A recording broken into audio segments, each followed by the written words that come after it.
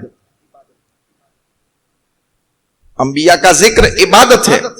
تو جب عام نبیوں کا ذکر، دوسرے نبیوں کا ذکر عبادت ہے، تو نبیوں کے سردار کا ذکر عبادت سے بھی افضل کچھ ہونا چاہیے. بہت کچھ افضل ہے. جہاں ذکر حبیب ہوتا ہے خود خدا بھی قریب ہوتا ہے، اور ان کی محفل میں بیٹھنے والا بڑا خوش نصیب ہوتا ہے. سرور کائنات جناب احمد مجتبی محمد مصطفیٰ صلی اللہ علیہ وسلم کی تعریف کی جاتی ہے، نعت کی شکل میں، نثر کی شکل میں، تقریر کے انداز میں، نعتیہ کلام کے انداز میں. فرق اور نثر کے اندر فرق اتنا ہوتا ہے کہ نعت میں 4-5 مصرع اور 4-5 کڑی کے اندر، اشعار کے اندر پوری تقریر سمو دی جاتی ہے، پوری تقریر سمو دی جاتی ہے. وہ بھی تعریف مصطفیٰ ہے، یہ بھی تعریف مصطفیٰ ہے. اس کے اندر پوری سرکار کی تعریف سمو دی جاتی ہے، اور تقریر کے اندر 1 گھنٹہ پونا گھنٹہ سمجھایا جاتا ہے. تو نعت شریف جو سرکار کی ہے وہ بھی بہترین عبادت ہے، اور تقریر جو ہے وہ بھی بہترین عبادت ہے. ذکر الانبیاء عبادت، ہم یہاں عبادت کرنے بیٹھے ہیں. اور سرکار کیا فرماتے؟ اذا مررتم بریاض الجنہ فرتعوا، جب تم جنت کے باغوں میں سے گزرو تو میوے کھا لیا کرو، عبادت کر لیا کرو. ہم جنت میں بیٹھے ہوئے ہیں، جہاں ذکر حبیب ہوتا ہے وہ حصہ جنت بن جاتا ہے. پہلے تو ہمارے اسلاف بڑے سمجھدار تھے، ہمارے بڑے بوڑھے بڑے سمجھدار تھے کہ سال میں 1 مرتبہ اپنے گھر کو جنت بناتے تھے، اپنے گھر کو کچھ وقت کے لیے جنت بناتے تھے. مگر اب تو ہم نے یہ بھی چھوڑ دیا ہے، چلو 10 محرم میں سن کر کے آئیں گے، 12 میلاد النبی میں سن کر آئیں گے، اور کوئی بڈھا چلا گیا دنیا سے تو 40 میں اور 6 مہینے اور برسی میں ہم تقریر رکھوا دیں گے. 1 سال میں بھی ہم اپنے گھر کو جنت نہیں بنا سکتے ہیں. یاد رکھنا، جہاں ذکر حبیب ہوتا ہے سرکار فرماتے ہیں کہ وہ زمین کا ٹکڑا جنت بن جاتا ہے اتنی دیر کے لیے. اب ہماری مرضی ہے کہ ہم اس گھر کو، اس آنگن کو، اس ٹکڑے کو 1 گھنٹہ کے لیے جنت بناتے ہیں، یا 2 گھنٹے کے لیے جنت بناتے ہیں، یا 4 گھنٹے کے لیے جنت بناتے ہیں. مگر یہاں پر ایک بات میں بتاؤں، خالی جنت نہیں بنتا، وہاں بیٹھنے والے ہوتے ہیں وہ بھی جنت میں بیٹھے ہوئے ہوتے ہیں، وہ بھی جنت میں بیٹھے ہوئے ہوتے ہیں. اس لیے کہ جنت میں تکلیف نہیں ہے، جنت میں مصیبت نہیں ہے، جنت میں پریشانی نہیں ہے، جنت میں غیبت نہیں ہے، جنت میں جھوٹ نہیں ہے، جنت میں دغابازی نہیں ہے. تو یہاں محفل میں کیا ہے؟ محفل میں یہی سب کچھ ہے. آپ کچھ نہیں بولتے، میں اکیلا حضور کا ذکر کر رہا ہوں، اللہ کا ذکر کر رہا ہوں، ذکر حبیب کر رہا ہوں، ذکر خدا کر رہا ہوں. تو جو جنت کا ماحول ہے وہ محفل کا ماحول ہوتا ہے. تو جو 1 گھنٹے کے لیے میلاد میں آتے ہیں وہ گویا کہ جنت میں آ رہے ہیں، جنت میں آ گئے ہیں. اور اسی حال میں کسی خوش قسمت کا اسی حال میں انتقال ہو جائے تو سمجھ لو کہ وہ جنت میں بیٹھا ہوا ہے اور روح نکل گئی ہے. اب اسے کوئی جنت سے دور کر نہیں سکتا. تو یہ ذکر حبیب کی محفل ہے. رب قرآن میں ارشاد فرما رہا ہے، لقد من اللہ علی المؤمنین اذ بعث فیہم رسولا. تحقیق مومنوں پر رب نے بڑا احسان فرمایا کہ انہی میں سے ایک اپنا محبوب بھیجا. کتنا بڑا احسان فرمایا. اللہ نے کتنی نعمتیں دی. کل میں نے آپ کو بتایا تھا کہ جس کی کوئی گنتی نہیں کر سکتا ہے، کروڑوں انگنت نعمتیں دی ہے. ہر نعمت اتنی بڑی ہے کہ جس نعمت کا کوئی شکر کما حق ادا کر سکتا ہی نہیں ہے. رب نے گنتی سے باہر نعمتیں دی ہے. ایک جس میں خاکی پر آپ کو میں نے کل اندازہ بتایا تھا کہ رب نے کتنی بڑی نعمتیں رکھی ہے. آنکھ الگ نعمت ہے، کان الگ نعمت ہے، زبان الگ نعمت ہے، سر الگ نعمت ہے، پاؤں الگ نعمت ہے، ہاتھ الگ نعمت ہے، جسم کا ہر حصہ الگ نعمت ہے. مگر سب رب نے اتنی بڑی نعمتیں دی ہے کہ ایک ایک نعمت کا اگر دیکھنے جاؤ تو کتنی بڑی قیمت ہے. بنی اسرائیل میں ایک عابد تھا, بنی اسرائیل میں ایک عابد تھا, اس نے 400 سال عبادت کی تھی, 400 سال عبادت کی تھی. ایک قول یہ ہے. دوسرا قول یہ ہے کہ 70 سال تک عبادت کی تھی. کیسی عبادت؟ پہاڑ کی چوٹی پر چلا گیا, وہاں کوئی اس کو بلانے والا نہیں, کوئی اس کو ڈسٹرب کرنے والا نہیں, ذکر کی, عبادت کی. اور جب آخری وقت آیا تو بارگاہ خداوندی میں عرض کی, میرے مولا میری روح سجدے کی حالت میں قبض کروانا, میری روح سجدے کی حالت میں قبض کروانا, تاکہ قیامت تک میرا جسم سجدے کی حالت میں رہے, میرا جسم سجدے کی حالت. اتنی بڑی عبادت کرنے والا, اتنی بڑی ریاضت کرنے والا. جب حضور کی بارگاہ میں جبریل امین نے یہ واقعہ بیان کیا تو سرکار نے فرمایا, جبریل جانتے ہو اس عابد کا کیا ہوگا محشر میں؟ جانتے ہو؟ جبریل نے عرض کی, آقا آپ زیادہ جانتے ہیں. جبریل بھی اقرار کرتے ہیں کہ حضور زیادہ جانتے ہیں, اور کچھ لوگ کہتے ہیں کہ نہیں جبریل سکھانے آتے ہیں. اگر جبریل سکھاتے ہیں تو قرآن کی آیت نازل ہوئی کاف. سرکار نے فرمایا میں سمجھ گیا. ہاں سرکار نے فرمایا میں سمجھ گیا. یا سرکار نے فرمایا میں سمجھ گیا. این سرکار نے فرمایا میں سمجھ گیا. صاد سرکار نے فرمایا میں سمجھ گیا. جبریل نے عرض کی, آقا لانے والا جبریل نہیں سمجھ سکا, آپ سمجھ گئے؟ لانے والا جبریل نہیں سمجھ سکا, آپ سمجھ گئے. تو مصطفیٰ نے فرمایا, میان عاشق و معشوق رمزیس, عاشق و معشوق کے درمیان ایک کچھ رمز کی باتیں ہوتی ہے, کچھ بھید ہوتے ہیں. میان عاشق و معشوق رمزیس, کرامن کاتبین ہم خبر نیس. یہ لکھنے والے کرامن کاتبین بھی نہیں جانتے ہیں کہ عاشق نے کیا کہا, معشوق نے کیا سنا. تو اے جبریل یہ میرے رب کے بھید ہیں جو میں جانتا ہوں تو نہیں جان سکتا, میں جانتا ہوں تو نہیں جان سکتا. تو جبریل نے جب اس بنی اسرائیل کے عابد کا ذکر کیا تو سرکار نے فرمایا, جبریل جانتے ہو اس کا کیا ہوگا محشر میں؟ عرض کیا, آقا آپ زیادہ جانتے ہیں. سرکار نے فرمایا کہ جب میدان محشر ہوگا, نفسی نفسی کا عالم ہوگا, رب فرمائے گا, اے میرے فرشتوں میرے اس عابد کو جس نے 400 سال عبادت کی ہے میری رحمت سے جنت میں لے جاؤ, میری رحمت کے صدقے جنت میں لے جاؤ. تب وہ عابد کہے گا, اے اللہ تیری رحمت سے, میری عبادت سے نہیں. آج کچھ لوگ ناز کرتے ہیں اپنی حج پر, اپنی نماز پر, اپنے روزے پر, اپنی تسبیح پر, اپنی تحلیل پر. جو اس عابد کا حال ہوا وہی ہمارا ہوگا. عبادت کرنے کے بعد اس پر اکتانا اترانا نہیں چاہیے, بلکہ عاجزی اور انکساری کرنا چاہیے.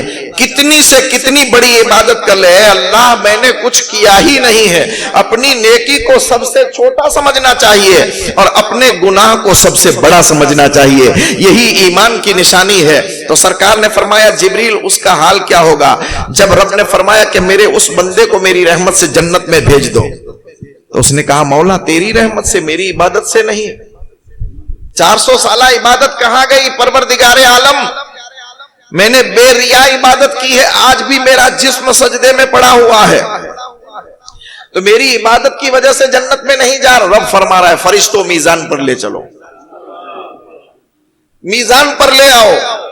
فرشتے ان کو میزان پر لے آئیں گے, اور میزان پر لانے کے بعد رب فرمائے گا کہ میرے فرشتوں اس کی 400 سالہ کی عبادت ایک پلڑے میں رکھ دو, ایک پلڑے میں 400 سالہ عبادت رکھ دو, اور ایک پلڑے میں میری آنکھ کی ایک نعمت رکھ دو, میری آنکھ کی ایک نعمت رکھ دو. پھر وزن کرو. جب میزان پر اس کا وزن کیا جائے گا تو آنکھ والا پلڑا بھاری ہو جائے گا, آنکھ والا پلڑا بھاری ہو جائے گا. رب فرمائے گا, فرشتوں میرا عدل ہی پہلے میرا فضل تھا, میں نے کہا تھا کہ میری رحمت سے جنت میں لے جاؤ, وہ میرا فضل تھا, اور قانون عدل یہ ہے کہ میزان میں اس کی نیکیاں کم ہوئی, میری نعمتیں بڑھ گئی ہے, اس کو جہنم میں لے جاؤ. اے جبریل حال یہ ہوگا. تو اس واقعے کو بتانے سے میرا مقصد یہ ہے کہ آنکھ اتنی بڑی نعمت ہے, کہ 400 سالہ زندگی بھی اس کا جواب نہیں ہو سکتی. تو جسم میں کتنی بڑی بڑی نعمتیں رب تبارک تعالیٰ نے دی ہے, اتنی بڑی نعمتیں ہم کو رب نے دی ہے, پھر بھی احسان نہیں جتایا. اے بندے میں نے تجھے اتنی قیمتی آنکھ دی ہے, میں نے تجھ پر احسان کیا. اے بندے میں نے تجھ پر ایسا قیمتی کان دیا ہے, میں نے تجھ پر احسان کیا. اے بندے میں نے تجھے دماغ دیا ہے. کیسا دماغ؟ دماغ چھوٹا سا ہے مگر اس کے اندر پوری دنیا سمائی ہوئی ہے. امریکہ بولتے ہی سوچنے لگیں گے وائٹ ہاؤس یہاں ہے, یہ یہاں ہے, یہ یہاں ہے. یہ چھوٹا سا دماغ ہے مگر سوچنے لگتا ہے کتنا بڑا ہے. ایسا کمپیوٹر بھی کام نہیں کر سکتا ہے. آپ اندازہ کرو رب تبارک تعالیٰ نے کیسا بے مثال کیسی نعمتیں عطا فرمائے. دل دیا ہے. میں نے تو ایک کتاب کے اندر پڑھا ہے کہ جو دل ہے وہ سائنٹسٹ کچھ بھی کہتے ہیں, میری کتاب یہ کہتی ہے کہ رب تبارک تعالیٰ نے دل پر 24,000 پردے رکھے ہیں. ایک دل پر 24,000 چھوٹے چھوٹے ایسے باریک پردے رکھے ہیں, اور خداوند قدوس نے ہر پردے پر ایک فرشتہ رکھا ہے. ہر پردے پر ایک فرشتہ رکھا ہے. اتنی بڑی نعمتیں رب نے دی ہے, پھر بھی رب نے کہا میں نے تجھے پر احسان نہیں کیا. اتنی بڑی نعمتیں دی, آسمان دیا, احسان نہیں جتایا. زمین دی, احسان نہیں جتایا. چاند و سورج دیے, احسان نہیں جتایا. ستاروں کی روشنی دی, احسان نہیں جتایا. اتنی زمین دی, احسان نہیں جتایا. زندگی دی, احسان نہیں جتایا. کعبہ دیا, احسان نہیں جتایا. قرآن دیا, احسان نہیں جتایا. ایمان دیا, احسان نہیں جتایا. کتنی جنت دی, احسان نہیں جتایا. مگر رب نے ایک نعمت ایسی دی, کہا میرے بندو میں نے تمہیں سب دیا مگر احسان نہیں جتایا ہے. ایک نعمت اتنی بڑی دے رہا ہوں اور دے کر کے احسان جتا رہا ہوں اور کہہ رہا ہوں کہ میں نے تم پر احسان کیا ہے جو میں نے تمہیں اتنی بڑی نعمت دی ہے. اتنی بڑی نعمت دی ہے. وہ نعمت کیا ہے؟ وہ نعمت کیا ہے؟ وہ آمنہ کے لال رحمت رب ذوالجلال جناب احمد مجتبی محمد مصطفیٰ صلی اللہ تعالی علیہ وسلم کی ذات پاک ہے.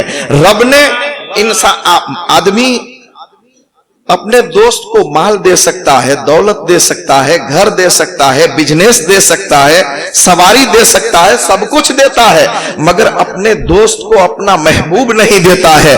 رب نے احسان جتایا اور کیا کہا کہ میں نے تمہیں اپنا محبوب عطا فرمایا. یہاں سے ایک بات یہ بھی پتا چلتی ہے کہ یہ امت کتنی پیاری ہے خدا کو, یہ امت کتنی پسند ہے خدا کو, یہ امت کتنی محبوب ہے خدا کو, کہ اس امت کو ہی محبوب دیا ہے. ورنہ امتیں تو بہت تھی. حضرت موسیٰ کی امت تھی, حضرت عیسیٰ کی امت تھی, حضرت خلیل کی امت تھی. کسی اور امت کو محبوب خدا کیوں نہیں دیے؟ حضرت موسیٰ نے تو تمنا بھی کی تھی, اے اللہ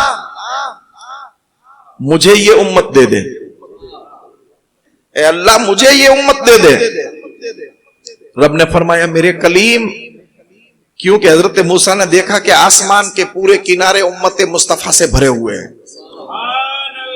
آسمان کے پورے کنارے امت مصطفیٰ سے بھرے ہوئے ہیں, تو عرض کی مولا مجھے یہ امت دے دے.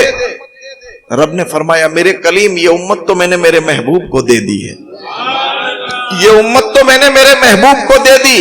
تو حضرت موسیٰ نے عرض کی مولا اگر امت نہیں دیتا ہے نہ دے, کم سے کم مجھے تو اس امت میں شامل کر دے, کم سے کم مجھے تو اس امت میں شامل کر دے. کتنی خوش قسمت ہے یہ امت کہ نبیوں نے ایک نبی نہیں ایسے کئی نبی ہیں جنہوں نے اس امت میں داخل ہونے کی تمنا کی ہے. رحمت کونین جناب احمد مجتبی محمد مصطفیٰ صلی اللہ علیہ وسلم کی امت میں شامل ہونے کی تمنا کی ہے. تو یہ اتنی محبوب امت ہے کہ اللہ نے اپنا حبیب ان کو دیا اور دے کر کے احسان جتایا اور کہا کیا, اے میرے امتیوں میں نے تمہیں, اے میرے محبوب کے امتیوں میں نے تم پر اتنا بڑا احسان کیا ہے کہ کوئی اپنا دوست نہیں دیتا ہے, میں نے تمہیں اپنا دوست دیا ہے, میں نے تمہیں اپنا حبیب دیا ہے, میں نے تمہیں اپنا محبوب دیا ہے. اور کیسا محبوب دیا ہے؟ سرکار تشریف نہیں لائے تو عرب کا حال کیا تھا,